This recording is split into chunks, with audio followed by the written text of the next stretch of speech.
improvisation is super fun. It means acting with no script. You get to make things up. You get to make up a character, you get to make up the actions, you get to make up a story, the lines, and you know what? You are already an expert at it. I bet you didn't know that. You know, every single time you have a conversation with someone, maybe it's a friend or a sibling, parent, teacher, but every time you talk to somebody, you're making up what you say, right? You're listening to them, what they're saying to you, and then you're responding. And that's pretty much what improvisation is all about. So like I said, you're already an expert. So in this class, we get to explore how to play different characters.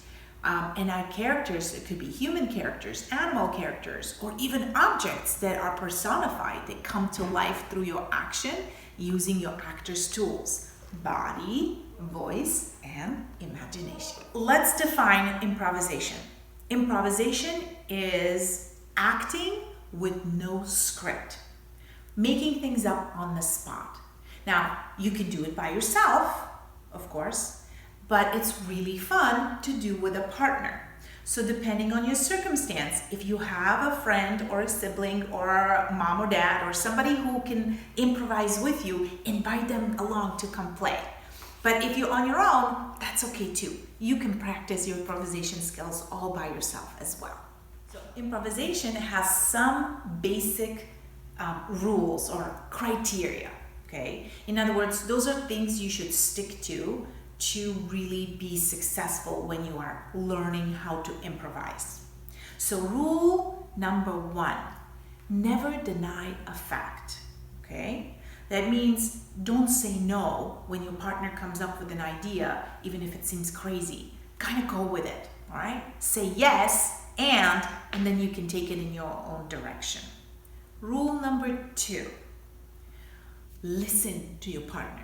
Really listen to what they're saying, because you have to hear them and then think real fast and find a way to respond in a fun, creative way. Rule number 3 is use different methods to get what you want. And what you want is what we call an objective. Every character has an objective. And rule number 4 is you got to need or want your objective now. That's going to add some urgency and drama to your scene.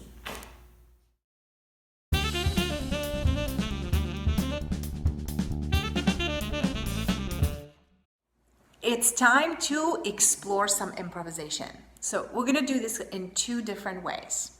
If you're working alone and you don't have a sibling or parent or someone to partner up with, I want you to focus on simply improvising your character and focus on a character's long speech, which we call monologue. So in other words, you got to imagine what the character would say in your situation, and you can pretend there's someone else there with you and have a conversation with an invisible partner. If you have a partner, then you guys can play 2 different parts and then switch. Now, Sophia and Ziva are going to help me demonstrate. So in this first scene, if you have a partner, one of you is going to play a child who just found a stray cat or a dog and would like to keep it as a pet. Your partner is going to play the parent. The parent does not want to keep this stray animal as a pet. Here's your objective. A child needs to come up with at least 3 different ways to convince the parent to let them keep the pet. And the parent has to try to convince the child that it's not a good idea. Ready? Please begin. Mom, I found a little stray cat. Can I keep it? No, you can't keep it because what if it's sick? But what if it isn't? Like, we can bring it to the doctor if it is. But it might have fleas. And they can fix it. And we can always get another cat when you're more mature. But I am mature. I can clean everything. I do a lot of things all on my own. Well, we're not going to get a cat till we can get a bigger house. No fair. I have a room full of things that cats can use. Then you have to pay for it all. I think I have enough money. We'll see. But you still have to help me pay.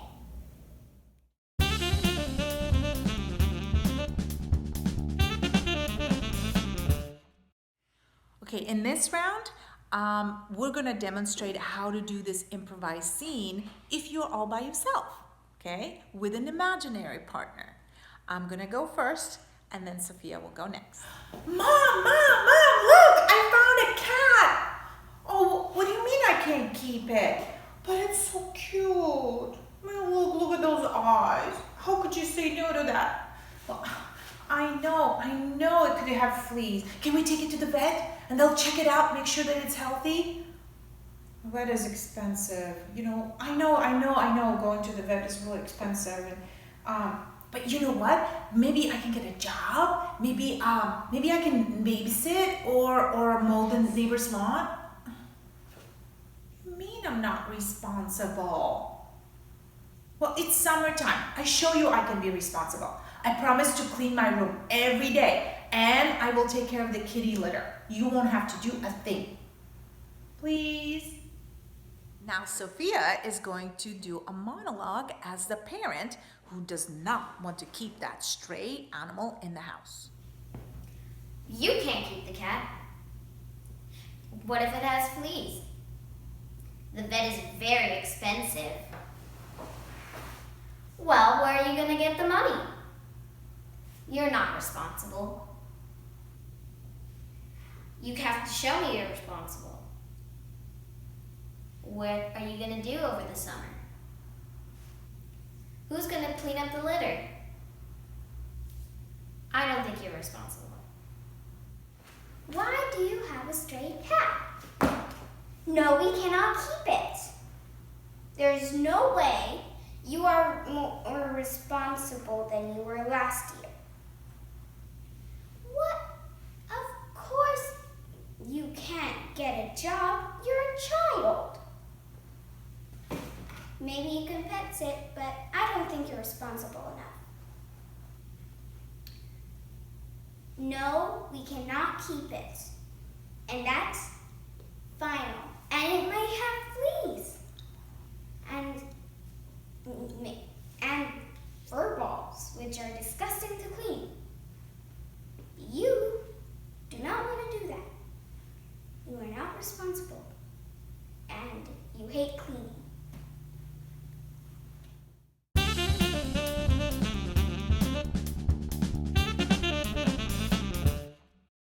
Okay, so in this exploration activity, you are going to play a salesman who is giving a pitch for a brand new product. So one partner plays the salesman and the other partner is the product that's being advertised. And of course, then you can switch roles. Now, if you're all by yourself, then you can simply be the salesman doing an advertisement. Okay? Ready? Welcome, women and men. Here is a new invention, the house cleaner and more. And it can turn into many different kinds of robots. And here is the off switch. On. Just speak to it and it'll do whatever you want. Turn into a floor robot. And clean the floor. See? And for another example, how about we turn it into a vacuuming robot or a painting robot. Now, they can do it all at the same time. And I'll give you pitch for it a little bit less than what it really costs. It's gonna be much more fun if you don't have to clean anything in the house. And this is the off button. So, now that she's off, we can tell you what the price is. It's $9.99, and it's so you don't have to clean anymore in your whole entire life, and your kids won't have trouble cleaning their rooms. Welcome, ladies and gentlemen. We have our Hairspray 2.0. It is the best hairspray. It slicks back the hair really well. If you want to try it out, just come on over. And it never runs out. And it's only $5.99, and it makes your hair beautiful. So come get yours now.